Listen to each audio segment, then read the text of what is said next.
And a positive new report out from the Commerce Department today showing the U.S. economy grew by 2.8% this summer, showing things are trending in the right direction. It comes as the economy is top of mind with voters since the election is just 6 days away. ABC's Rena Roy has the latest.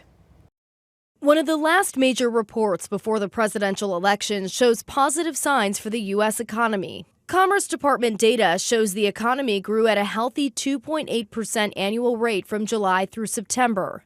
The gross domestic product, which is the economy's total output of goods and services, did slow slightly from its 3% growth rate in the previous quarter, but this marks 2.5 years of consecutive growth. The U.S. economy bypassing fears of a recession. The report pointing to consumer spending driving growth despite still high interest rates and the high cost of housing. Companies are also not laying off as much as had previously been expected. Still a solid pace. Strong consumer spending drove most of that growth. Still, economists are betting the Federal Reserve will lower interest rates by 1/4 percentage point at next week's meeting. Inflation is also moving in the right direction, with the annual rate at 2.2%, the lowest level in 3 years. According to recent ABC News Ipsos polling, 90% of registered voters say the economy is highly important to them, with 48% trusting former President Trump to handle the economy and 40% trusting Vice President Harris. I can barely afford gas.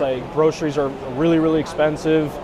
So whatever he's going to, I think he's going to be good for the economy. I think that the administration's done a pretty good job in keeping us out of a recession.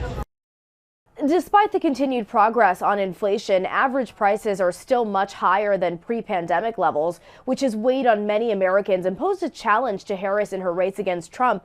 But many economists have suggested that Trump's policy proposals would worsen inflation. Rena Roy, ABC News, New York.